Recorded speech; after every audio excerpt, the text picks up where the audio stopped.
반갑습니다. 2월 18일 목요일 장중시황 전달해 드리겠습니다. 자, 양시장이 모두 하락세로 진행이 되고 있습니다. 코스피도 내리고 있고요. 코스닥도 내리고 있습니다. 장중에 살짝 올라서는 모습이 나타나긴 했습니다만 다시 수급이 악화가 되면서 하락세가 지속되는 그런 모습으로 가고 있습니다. 자, 지금 일단 시장이 내리는 가장 큰 요인은요, 외국인과 기관들의 매도가 지속되고 있다. 이것이 가장 큰 내용이 아닐까 생각하는데요. 일단 대형주 위주의 주가 하락이 일어나다 보니까 주가가 반등할 수 있는 어떤 실마리를 찾지 못하고 있다. 이렇게 판단하셔도 좋을 것 같습니다. 그래서 지금 외국인과 기관의 어떤 수급 악화, 그리고 코스피, 코스닥, 양시장 모두 하락하는 모습, 이런 식으로 보셔야 되는 거고요. 종합주가지수라든지 이제 코스닥 같은 경우가 이 낙폭 자체는 크지 않습니다. 그렇지만은 이제 좀 사람들로 하여금 좀 늘어지게 만드는 그런 모습이죠. 이렇게 쉽게 손이 나가지 않게 하는 그런 형태의 모습을 가고 있기 때문에 일단 수급이 개선되는 모습이 만들어져야 주가가 반등할 것 같다. 이렇게 판단하셔야 될 것 같아요. 자, 특징적인 부분에서는 오늘 쿠팡 테마주들이 일제히 물량이 나오기 시작하면서 하락세로 전환이 되고 있는 모습이고요. 어제까지만 하더라도 상한가 같았던 종목들이 오늘은 막 10%대, 20%대 막 하락하는 모습도 나타나고 있습니다. 이 부분 같이 좀 알아보도록 하겠고요. 지금 같은 장세에서는 어떤 종목이 잘 버틸 것인가? 분명히 올라가는 종목도 있어요. 그래서 그런 종목들은 또 어떤 종목들이고 어떤 종목들이 이제 이런 장에서 또 강세 흐름을 보이고 또 잘 버텨내는지 한번 알아보도록 하겠습니다. 차트 보고 이야기하도록 하죠. 종합주가지수 상황입니다. 어제에 이어서 오늘도 하락하고 있는 모습인데 사실 이제 주가가 좀 내린다고 해서 차트의 흐름이 망가졌다거나 전체적으로 추세가 깨졌다거나 그렇게 보이지는 않습니다. 옆으로 횡보하는 국면이 일단 지속되고 있는 모습이고요. 어제도 잠깐 말씀드렸지만은 이런 횡보 국면이 조금 더 지속된다, 이어진다라고 본다라면 지금 다음 주 정도에는 반등이 좀 나와줘야 되는데 이런 생각을 지금 할 수밖에 없어요. 왜냐면 3월로 넘어가게 되면 쿼드러플 위칭데이 만기가 있단 말이에요. 그래서 그 만기를 또 맞추기 위해서는 주가의 변동성이 좀 커지거나 아니면은 일정 구간에 갇혀버리는 형태가 나타나기 때문에 또 재미없게 늘어진단 말이죠. 그래서 기간적인 부분을 봐서는 이제 3월 초까지 재미없는 이런 횡보 장세가 이어질 수도 있겠다. 이런 생각 좀 해볼 수도 있겠습니다만 그래도 다음 주가 되면 월말 윈도우 드레싱 또 나올 수 있잖아요. 그래서 수급이 조금 개선이 된다거나 또 지금 나와 있는 재료들은 그렇게 나쁜 악재는 없어요. 그렇기 때문에 주가가 어느 정도 상승할 수 있다라면 가능성들을 조금 열어볼 수 있지 않을까 이렇게 판단은 조금 해보실 수가 있겠습니다. 그래서 그런 정도로 우리가 맞춰서 생각하시면 좋을 것 같고요. 종합주가지수는 일단 내려가긴 했지만 전체 흐름을 훼손하는 모습은 아니다라는 거 생각하시면 되겠고요. 대형주에만 국한되는 그런 모습이다. 이렇게 판단하셔도 좋을 것 같습니다. 코스닥 같은 경우도 낙폭이 있긴 합니다만은 크게 문제될 만한 부분은 안 보이고 있죠. 그래서 사실 종목들만 잘 버티는 그런 종목들로 잘 구축을 해놓는다라면 큰 걱정은 없을 것 같아요. 주가가 상승하다가 내려가다가 이런 식의 모습 나타나는 거야 당연한 이야기고요. 일단은 그 낙폭에 대한 포인트들이 너무 이제 부담을 준다거나 아니면 추세를 완전히 이탈시킨다거나 그런 식으로 가지만 않으면 괜찮다. 이렇게 말씀을 드릴 수가 있겠죠. 네. 자, 수급 볼게요. 수급을 잠깐 들여다보시면 오늘은 외국인하고 기관들이 동시에 팔고 있습니다. 근데 조금 달라진 건 뭐냐면 금융투자 쪽에서 매도를 이제는 더 팔 게 없는가 봐요. 일단 입던 빤스까지 벗어서 팔았기 때문에 더 이상은 팔 게 없겠죠. 더 뭘 팔아야 되지? 네. 더는 없을 것 같아요. 이제 머리 밀어가지고 머리카락 팔아야 되는 그런 상황이 나올 수밖에 없거든요. 그러니까 그런 거 아니면은 이제 주가가 어느 정도 내려온 상황, 시장이 내려온 상황에서 이제 팔 걸 다 팔았다면 또 금융투자 쪽에서는 조만간 매수가 또 들어올 수가 있겠죠. 그래서 단기적 반등을 노리는 그런 금융투자의 움직임들도 우리가 지금은 굉장히 소중할 것 같아요. 왜냐면 얘네들이 매수가 들어옴으로 인해서 대형주들이 낙폭을 좀 줄이고 상승할 수 있는 분위기가 되면 시장 분위기가 좀 많이 개선되는 모습이 좀 있어가지고요. 어제까지만 하더라도 금융투자가 나쁜 놈이지만 이제 매수를 좀 해주면 다시 좋은 놈으로 바뀔 수도 있지 않을까 생각을 해봅니다. 연기금 매도 계속 되고 있고요. 이 연기금 물량만큼만 외국인이 받아주면 괜찮은데 일단 금융투자가 너무 쏟아내는 바람에 주가가 떨어지는 상황이 벌어지다 보니까 외국인들도 쉽게 손을 이제 들이밀지는 못하는 그런 형태의 모습인 것 같아요. 그리고 코스닥 같은 경우도 지금 같이 하락세 보이고 있지만 코스닥 쪽에서는 사실 매도가 그렇게 많지는 않습니다. 거래가 줄었는지도 모르겠지만 이제 낙폭 자체가 크게 만들어지지 않는 그런 환경을 만들어주고 있기 때문에 지금 같은 상황만 봐서는 그냥 대형주 쪽보다도 중소형주가 그래도 그나마 좀 나은 형태의 모습으로 가지 않겠느냐 이렇게 판단은 좀 해볼 수 있을 것 같습니다. 수급 정리 동향은 지금 아래쪽으로 다 쳐박고 있는 상태라서요. 오후에 극적으로 좀 좋아지지 않는 이상은 주가가 오늘 반등하기 조금 어렵지 않겠나 이렇게 생각을 좀 해봐야 될 것 같습니다. 금융투자가 어떻게 할 것인가 또는 연기금이 어떻게 해줄 것인가 외국인은 어떻게 해줄 것인가 이 수급이 굉장히 중요해요. 근데 지금처럼 이렇게 아래쪽 하방을 계속 보고 있다라면 글쎄요 일단 돌아서는 모습까지는 우리가 약한 시장을 생각해야 되는 거고 이런 약세 시장 속에서 이제 잘 버티는 종목들로 무장을 좀 해야 되지 않겠는가 생각해 봅니다. 종목들 동향 살펴보도록 하죠. 네, 11시 자료 가지고 보도록 하겠습니다. 기관들 일단 움직임 볼게요. 기관들 같은 경우는 대형주 쪽에 집중되어 있습니다. 삼성전자, 하이닉스 열심히 팔고 있고요. 그 다음에 현대차 같은 경우도 오늘 매도, 주가가 좀 내려가는 형태죠. 그 다음에 LG전자, 그 다음에 SK이노베이션 팔고 있는데 아마 이제 배터리 쪽에서는 외국인들이 계속 좋은 흐름 보이고 있기 때문에 주가가 많이 빠지지는 않는 것 같다고 판단이 됩니다. 기아차 오늘 또 팔면서 주가가 또 하락하고 있죠. 기아차는 당분간은 더 조심하셔야 될 것 같은 느낌이에요. 자, 네이버가 지금 그 신고가 만들어낸 이후에 또 하락세로 전환이 된 모습이고요. 삼성전기, SK텔레콤, 오늘은 휠라홀딩스도 매도를 하고 있는 모습이네요. 이 자식들 왜 팔고 있죠? 자, 이런 모습들이 나타나고 있고요. 그 다음에 호텔신라 같은 경우는 오늘 상승폭이 좀 제법 컸습니다.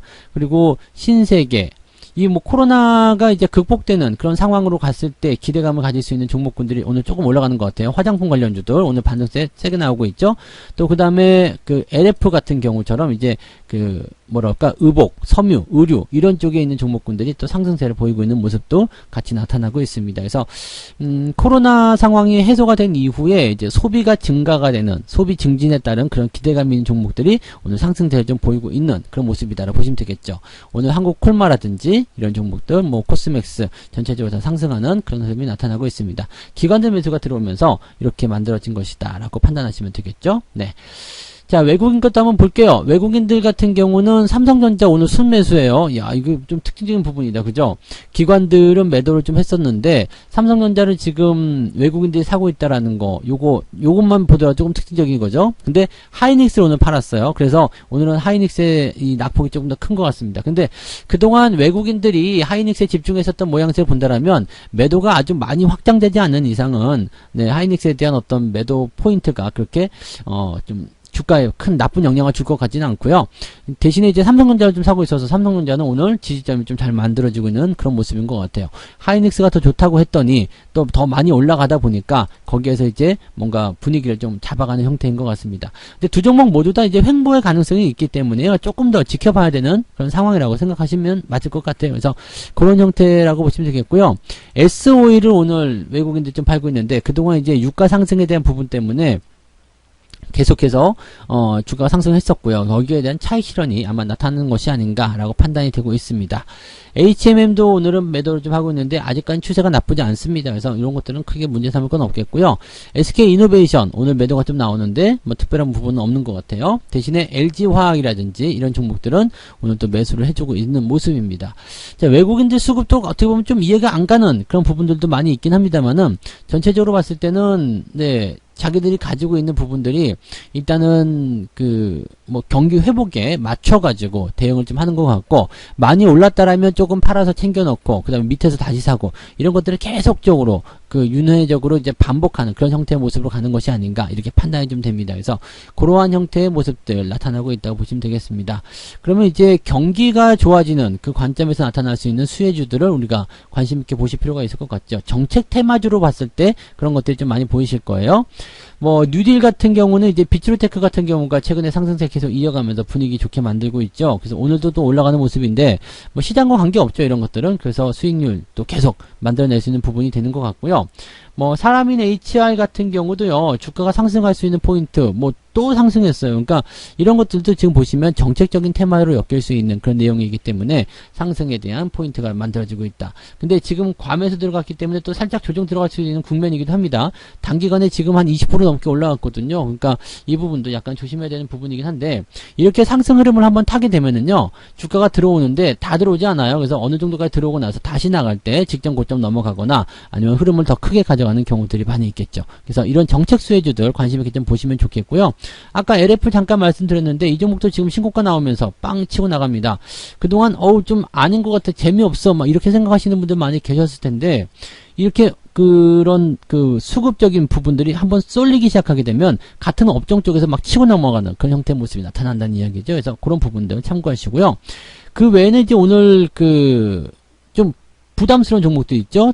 뭐 대형 포장이라든지 뭐 동방 이런 종목들이 이제 쿠팡 관련주인데 이런 종목들 오늘 낙폭이 굉장히 커요. 네, 크게 떨어지는 모습인데 이게 일단은 그 많이 올랐다는 부분 때문에 주가를 좀 떨어뜨리는 형태의 모습을 좀 가고 있거든요. 근데 밑에서 받아주는 세력도 만만치가 않거든요. 그러니까 보통 같은 경우에는 저 정도 물량이라면 그 다음에 이 정도 하락했다라면 하한가도 한번 가거나 아니면 더 무서운 모습을 보여줘야 되는데 적당한 수준에서 지지를 또 받고 있거든요. 그러니까 많이 상승했기 때문에 이 정도 되돌려주는 건 괜찮다 뭐 이렇게 생각하는 부분일 수도 있을 것 같아요. 그래서 그런 정도를 좀 받아들이셔야 되고요.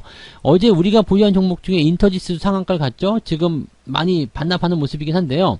어제 30%가 올라왔거든요. 플러스 30%예요. 근데 여기서 이제 지금 한 10%, 12% 이 정도 마이너스 나오고 있다. 반납하고 있다. 이거 가지고 아까워하실 필요가 없습니다. 어제 30% 먹었잖아요. 그러니까 그런 부분들에서 조금 반납하는 정도의 형태라고 일단 생각하시면 될 것 같고요. 쿠팡과 같은 부분들은 너무 많이 올라가서 이제 부담되는 그런 형태에 있는 종목분들은 일단 물량이 또 연속적으로 추리하게 됐을 경우에 부담이 될 수 있겠습니다만 인터지스는 쿠팡 테마가 원래는 아니었는데 지금 뭐 한솔 로지스틱스하고 같이 맞물려 가지고 이제 쿠팡 테마를 뒤늦게 참석이 된 거죠. 그래서 한솔 로지스틱스도 어제는 상한가였어요. 그다음에 오늘 조금 빼주는 모습인데 사실 이것도 뭐 물류 이런 쪽이라서 뭐 관련이 아예 없진 않겠습니다만 글쎄요, 뭐 이렇게 완전 갖다 붙이긴 좀 어렵겠죠. 그리고 인터지스 같은 경우는 대선 테마로 들어가 있는 부분이에요. 그래서 원래 추세가 이렇게 테마를 타고 올라갈 만한 그런 부분이 지금은 아닌데 그 쿠팡으로 엮이게 되면서 주가 상승한 부분이었죠. 그래서 조금 내려가도 괜찮아요. 이런 것들은 그냥 쭉 들고 가시면서 이 추세를 따라서 그냥 이 추세가 계속 유지가 되는지만 확인하시면 되는 거고 어떤 식으로든 뭐 1%가 오르든 2%가 오르든 계속해서 올라가 준다면 괜찮죠. 이렇게 30% 올라갔을 때 10% 다시 가져갈게. 뭐 갖다 줘도 괜찮아요. 어차피 이건 본 테마가 아니었고 내가 원래 본 시점에서의 주가 상승이 아니었기 때문에 그냥 놔두셔도 괜찮아요. 근데 흐름이 굉장히 좋아졌다라는 거 그런 정도는 우리가 참고하시면 되겠죠. 이런 것들은 이제 이렇게 쑥 들어갔을 때 지지점에 들어갔을 때 계속적으로 매수를 해주게 되면 단기간에도 수익을 볼 수 있는 그런 포지션이 된다는 얘기죠. 그래서 지금은 견딜 수 있는 부분들이요. 업황 개선, 실적 호전 또는 뭐 상황이 좋아지는 부분 여기다가 플러스 해가지고요. 정책 테마주들이 잘 움직인다. 이렇게 판단해 주시면 좋을 것 같습니다. 자, 오후에도 이런 종목들 잘 대응하셔가지고 성공 투자 이끌어 나가시기 바라고요. 저는 이제 마감 시황 때 다시 오겠습니다. 고맙습니다. 본 방송에서 제공되는 모든 정보는 투자 판단의 참고 자료이며 투자의 최종 책임은 본 방송을 이용하는 본인에게 있습니다.